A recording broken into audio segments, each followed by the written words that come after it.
Something wrong, my Führer? You didn't touch your pumpkin pie. I thought it was your favorite pie. This place is killing my appetite. And where my f***ing beer is? This place sucks. So, what are we doing here, my Führer? You see these people over there? They are the ones who do nothing while the Weimar leftists sell Germany out. Can't wait to see you crush those idiots at the national elections. Elections? There won't be Germany by then. So what are you saying, my Führer? Garçon! Beer! This place? Garçon means Juden. I'm saying let's do it right here, right now. Here? A beer hall full of Bavarian officials? Exact! Look at us! Two peaceful Nazis wearing this lovely uniform, drinking beers. They would never see this coming. Genius, my Führer! Absolutely genius! I'm ready. Let's do it right here, right now. Damn, I do love pumpkin. I love you, honey bunny. What? Everybody be cool, this is the Beer Hall Putsch! Any of you fucking pricks move! Ruben doch Ehrenreich, wer lässt one of you!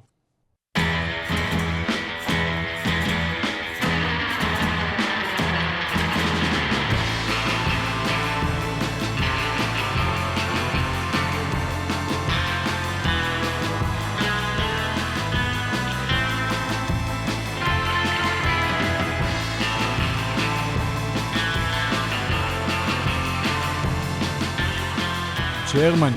When you hear this name today, you think of precision, efficiency, innovation, a beacon of progress and tolerance. But as you probably know, it wasn't always like that. Only less than 100 years ago, Germany lost the democratic battle to a failed Austrian painter with a ridiculous mustache and extreme sympathy for crimes against humanity. This psycho, together with a small group of local losers, and trust me, you've never seen such a bunch of losers like the first Nazis, did the incredible and won the national elections. But how did such a progressive nation give power to these maniacs? And how did these violent racist psychopaths even find each other? Have you ever wondered that? Let's uncover the inner circle of Hitler and the bizarre tale of the Nazis' rise to power. A Nazis video like you've never seen. Here we start.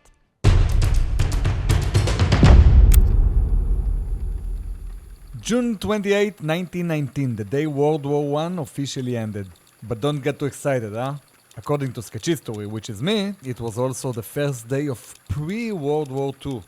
After 4 years of trench warfare, poison gas and pure misery, Germany knew that now with the Americans joining the party, winning the war became less optional. Sure, they could drag it out for much longer, but they were like, why can't we all agree on a truce and save the world from this madness? So they tried to play the grown-up, ready to make peace, thinking the Allies, especially the US, would appreciate the gesture. Boy, they were wrong.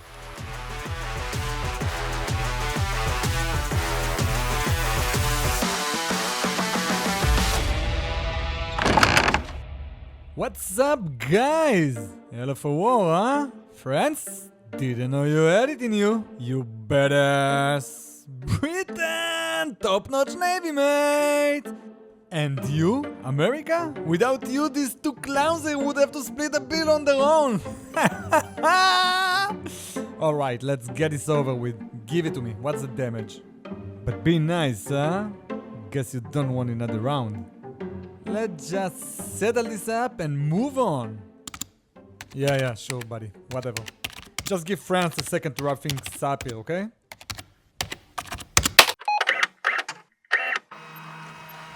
Can't believe I'm the only one to pay for this shit.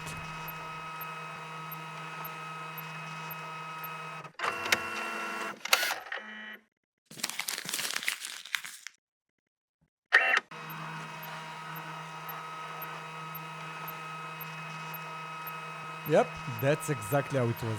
Germany lost the war and had to pay a lot of money. They were also forced to give up some land and were allowed to keep not more than a tiny army. In addition, they had to take the blame on themselves even though they didn't start the war. Can you imagine how mad the German people were? They fought 4 bloody years, noted some major successes on the battlefield, and eventually this? It didn't seem fair at all. And there were also some people in Germany that didn't even need this humiliating treaty to get nuts after the truth.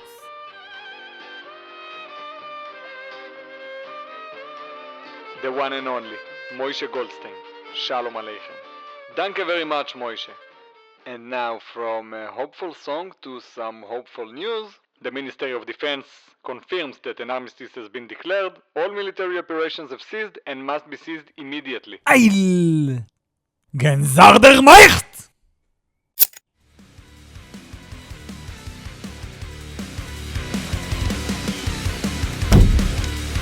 Heinrich, sweetie, did you hear that? What are you doing with my underwear? You know what, never mind. It never happened. Did you hear the news? The war is over. Now that you don't need to enlist, Dad and I were thinking it might be a nice idea to sign you up for the kite flying club. What do you say? Come on, it could be a great way to make some new friends. You can maybe even meet some girls there. Stop it, Mom! Just leave me alone!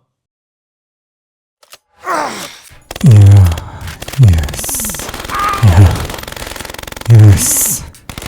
All military operations have ceased and must be ceased No. immediately. No! Something wrong?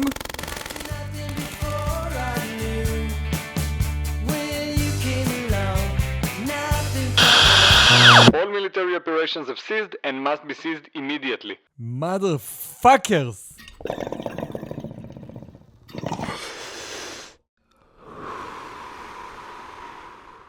Yeah. Fucking Juden. This is Dietrich Eckart, a wealthy anti-Semite Bavarian poet, a playwright, and a avid drinker.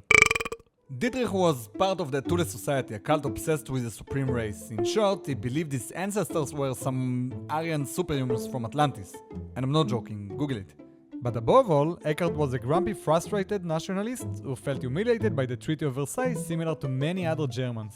He blamed the leftists from the Weimar Republic for accepting those devastating terms and was determined to restore Germany's pride. So he founded the German Workers' Party to rally the working class. But there was a problem. Eckart's repeated searches for a figure to lead the party were fruitless. And I mean, look at this guy, so fat and baldy, not the kind of rallying the people person, right? He became obsessed with finding a charismatic leader in the form of a young German soldier with fiery eyes who would ignite and carry away the masses. He was searching for a messiah. Wenn ja, dass ich mich in diesen Jahren für dich eingesetzt habe.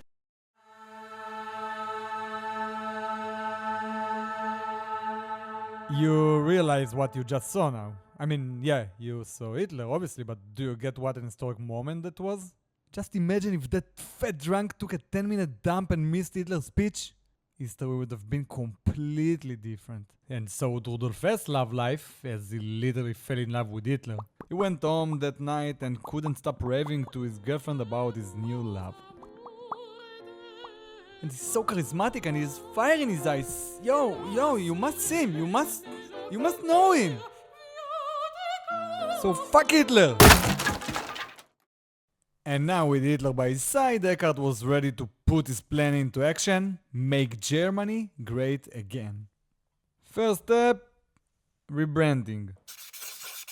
The National Socialist German Workers' Party. Rebranding done. Next, giving Adolf a makeover. What? Makeover? Why?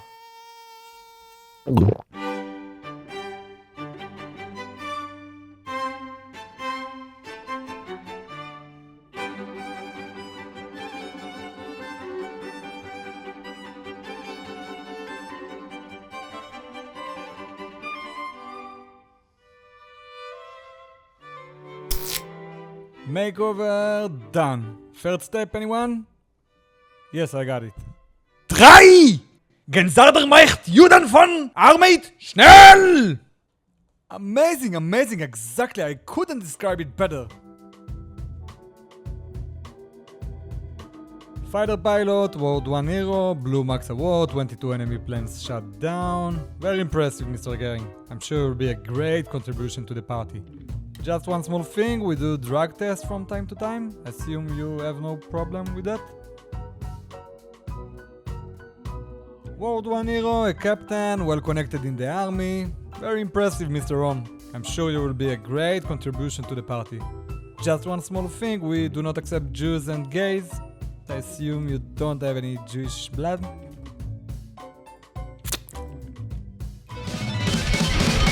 Silenzio Generale, weil Sie Jahre auf Militärakademien zugebracht haben, nur um zu lernen, wie man besser Hi, can I come in? Yeah, Mom.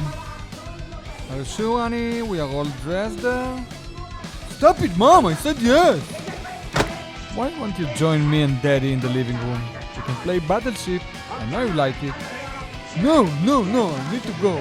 The job interview at the Nazi conference. A Nazi concert? That sounds wonderful! Maybe you can meet some friends there. Maybe even some girls. Wir getting rid of Eckart. What? Rudolf! 5. Forming the party militia. The SE. Rudolf?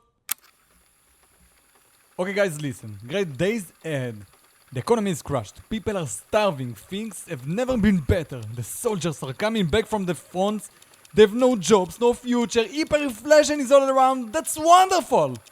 All they need now is something to be part of. Yeah, so what's your plan, Mr. S? Mr. S.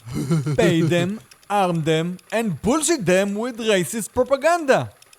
It's that simple. Now you are probably wondering why a political party needs a militia. Well, it's simpler than you think. Because they are Nazis. That's just what Nazis do. But seriously, the SA became a major force, intimidating political rivals, marching to spread the party's message, and serving as a ready-made military force in the chaotic post-World War I Germany.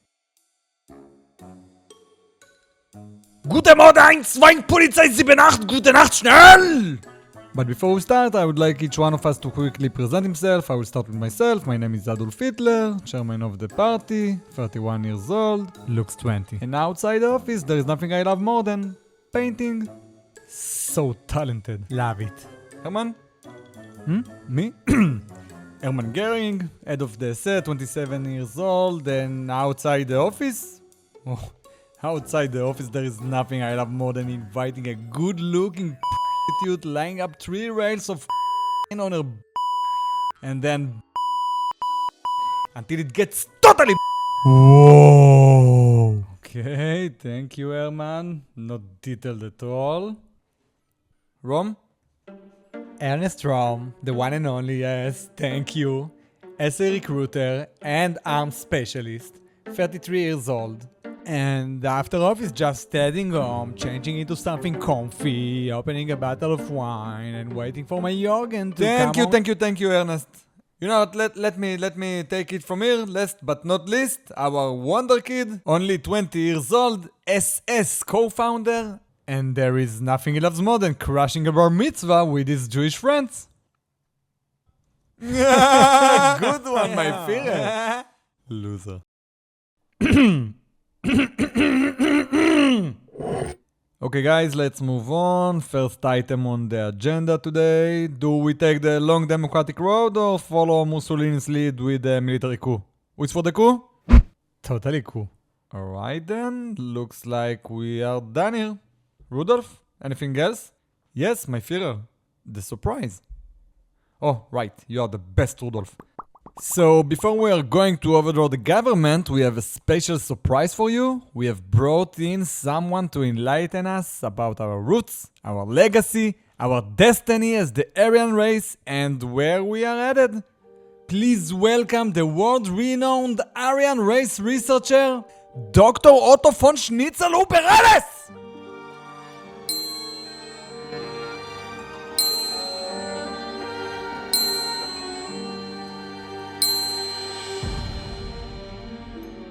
Everybody be cool, this is the Beer Hall Putsch! Any of you fucking pricks move! Ruben doch Ehrenreich fearless to one of you! Ouch!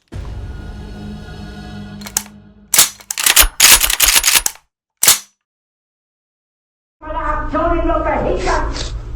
Es hat mich jeden nur sämtlichen Widerstand in den Weg gelegt. Ich hätte gut daran getan. Fuck, Herman, I completely forgot it's my turn to pick up the kid from kindergarten today. If I'm late, my wife will burn me alive. I must go now. 15 minutes and I'm back, okay? Yeah, sure.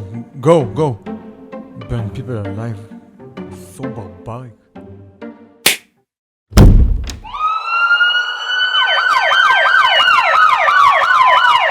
Okay, let's quickly clarify the putsch. Germany is composed of 16 federal states. The Nazis started their journey at Munich, the capital of the states of Bavaria, which was very far-right friendly. The plan was to take control of the local police and army units by hijacking a Bavarian governmental meeting at the Beer Hall. The idea was harnessing Bavarian forces and marching them to Berlin to overthrow the leftist-elected government of the Weimar Republic. Now, usually you guys are sharp enough to spot the difference between real history and sketch history, but this one was a bit tricky. The Bavarian Prime Minister really was naively released with a promise not to snitch, and that was a huge mistake. But what I made up here was Goering being the sucker who let him out. In reality, it was General Ludendorff, a World War I decorated general who helped legitimize the Nazis. But as you guys don't bother to like and subscribe, I just don't have the resources to draw marginal characters. So guys, I need your help. If you want me to produce 2 videos like this one every month, you must support the channel by hitting like and subscribe now. Come on, don't be Nazis, just do it. Danke. Once Hitler realized the Prime Minister was free, he knew the plane was in jeopardy. In a desperate move, he marched his men through the streets of Munich, hoping for a last-minute rally. But the army, tipped off by the very Prime Minister, was ready and waiting.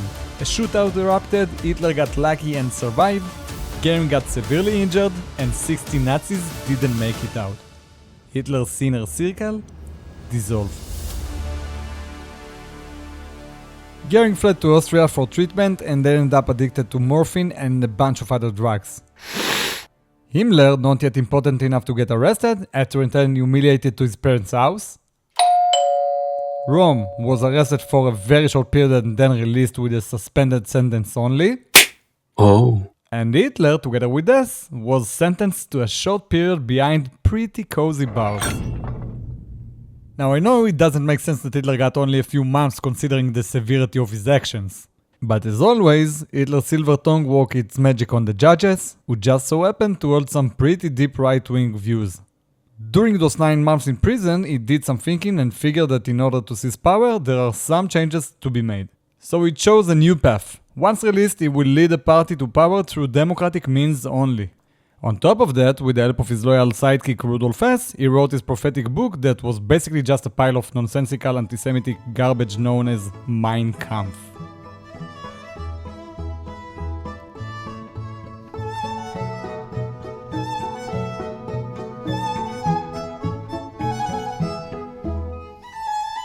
And there were no more Jews to ruin Christmas ever again.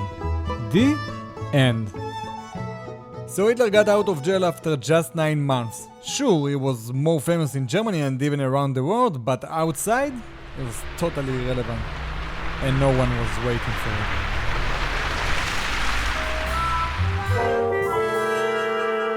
it. A freedom toast, my Führer? Hold up, Rudolf, hold up. We still have some things to do before we celebrate. No problema, motherfucker. You know we didn't do time in nose, right? So stop with this stupid prison talk! Okay, I'm sorry, Sieg Heil to you, my Führer. Sieg Heil to you too. I need you to contact the other idiots and get them back to office as soon as possible. No problem, I'm on it, my Führer.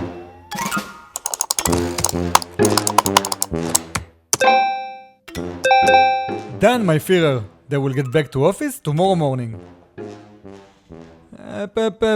Patient Rudolf. There is still this stupid rule about me not being allowed to give public speeches for the next few years, remember? Did you find candidates for the spokesperson gig? Yes, my Führer, I did. Good. But make it fun, huh? I'm tired of these boring LinkedIn-style interviews. And as Germans, as Nazis, we will win!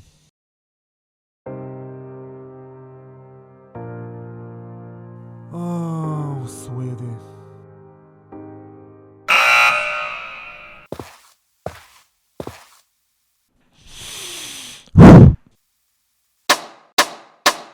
Einmal wird unsere Geduld zu Ende sein.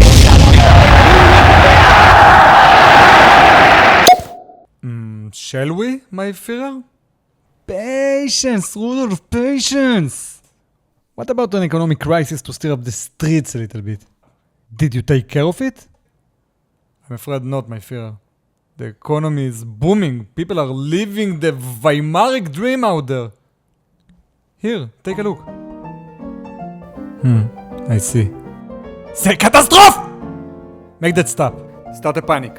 Sell everything. Flood the market! But my Führer, I just bought us some Nvidia stock. It's not the time to sell. Think about the future. Drei. Zwei. Okay. Hold tight, my Führer. I'm selling!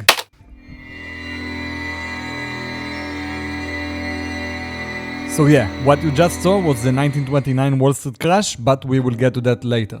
After nearly collapsing in prison, Hitler aimed to re-establish the Nazi Party as a serious democratic political force.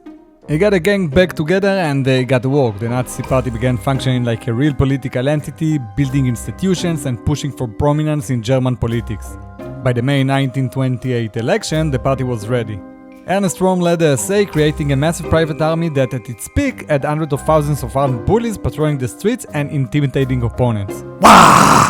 Himmler formed the notorious SS, a rival force accepting only pure Aryans. And Goebbels, a socially rejected limping kid and a failed anti-Semitic playwright, turned out to be Hitler's jackpot, transforming into a one-man propaganda machine. The Nazis also bought a newspaper to brainwash the stupid masses and held huge rallies to stir up crowds across Germany. But despite these efforts, the party completely flopped in the election. And you know why? Because Germany was doing just great. And usually, when life is good, people are less likely to follow crazy, squealing figures with a small mustache. It's physics, you know. Then came 1929 and the Black Tuesday. A total disaster for the world, and especially for post-Versailles Germany, which was completely reliant on American loans. No loans for you! But for Hitler and the Nazis, it was like the best day ever! This economic downfall brought huge chaos and political instability, sending Germany to 6 elections in 5 years in what was Hitler's time to shine. Woohoo! Chaos! Now listen carefully. Like many countries in Europe, Germany's democracy was, and still is, a parliamentary system. To form a government, you need a coalition of over 50% of the seats, and the leader of that coalition appointed Chancellor, Prime Minister. In addition, there was a president, elderly Hindenburg in that case, who was responsible to appoint the Chancellor and also held some other far-reaching superpowers. Clear? No, sir. Cool. Let's move on. Music? So after the flop in the 1928 election, where they barely scraped together 2% of the seats, things started to look up for the Nazis. The American stock market crashed, triggering the Great Depression, and it was like gasoline for Goebbels' propaganda engine. Then, September 1930, second election. The Nazis score an astonishing 18% of the vote. They become the second largest party in the parliament, the Reichstag, but still opposition. No one could form a coalition, so Hindenburg, the almighty president, appointed some non-important chancellor to lead a dead-end government. Encouraged by their success, Goebbels is kicking his propaganda into high gear, while Hitler is seizing the moment to challenge Hindenburg in the presidential race. He doesn't win, but he totally brands himself as a legitimate leader in German politics. Next, July 1932, third election. The Nazis explode with 37% of the vote, becoming the largest party in the Reichstag. Still, not enough to form a coalition, so Hindenburg does the usual. Appoints another forgettable chancellor to lead another dead-end government. Meanwhile, Goebbels is on fire, Röhm and his bullies are everywhere, and the Nazis are more than ready for the next round. 4 months later, November 1932, fourth election and Germany's last free one. The Nazis hold steady at 33%, still the biggest party. But surprise surprise, no one can form a coalition again. This time though, Hindenburg, who could no longer ignore the Nazis or the pressure from the German tycoons backing them, was like, "Screw that! I'm old, let's go with the Nazi," and appointed Hitler as Chancellor. And just like that, Hitler's democratic rise was complete, while his run for dictatorship was just getting started.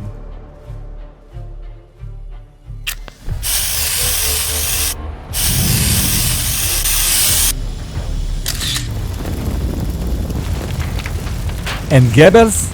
Oh, he was all over it. He pinned the whole thing on some random Dutch communists who happened to be around and turned it into massive communist plot against Germany. Classic Joseph. Meanwhile, Hitler went to Hindenburg asking for emergency powers to protect the nation, and Hindenburg, being old and tired, was like, whatever, Adolf, whatever! With his shiny new superpowers, Hitler got straight to work on another election. He shut down free speech, controlled the press, and unleashed his bullies on anyone who dared to protest or even just talk against the Nazis. March 33, election number 5. The Nazis hit 44%, finally getting a coalition. But Hitler still wanted more. He needed a 2/3 majority to completely flip the system, so he pushed the Enabling Act. With the say brown shirts beating up anyone who so much as blinked wrong, and with the communists mysteriously absent from the vote, the act passed without a hitch. Boom! Hitler now had control of both the government and the parliament, making him officially a dictator. Now fully powered up, Hitler banned all other parties and geared up for one more round of elections. November 33, election number 6, the streets are empty, people afraid to tweet, definitely afraid to protest, and with only 2 optional votes, Nazis or nothing, the Nazis win with 92% of the votes.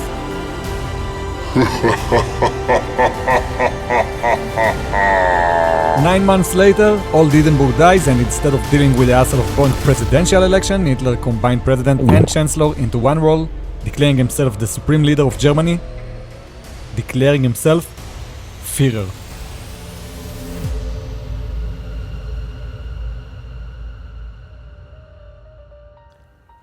Thank you so much for watching our sketch history, the guy with a foreign accent that sounds so much better than a German one. This poster is your reminder to stick around for the final sketch, but before that, please like, share, comment and subscribe. This video took over 300 hours to make, and I must have your support to keep the content coming. This channel is inspired by Oversimplified, but the vision is uploading twice a month and not twice a year like him, so thanks in advance for your help. Now we all know what these evil monsters did later, but let's take some comfort in their pathetic endings. So Hitler and Goebbels committed suicide in the bunker, while Himmler and Göring did the same after being captured by the Allies. As for Rudolf Hess, he had some really bizarre end. During World War II, he somehow got hold of a plane and flew it to England by himself in order to impress Hitler by making peace. The British didn't take this weirdo seriously and arrested him. He spent his life in jail until one day in 1987, he either killed himself or was killed by someone else. No one knows, no one cares. And Ernest Röhm? Well, this fat bully didn't even make it to World War II. He was caught in the most embarrassing situation you can imagine and ended his life as the most famous victim of Hitler's Night of the Long Knives, when SS forces killed hundreds of SA members as those became a threat to Hitler's power.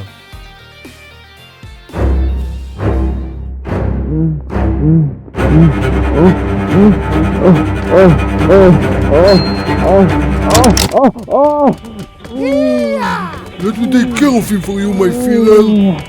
No. Betrayal is one thing, but this is way too much for Adolf. Leave it to me.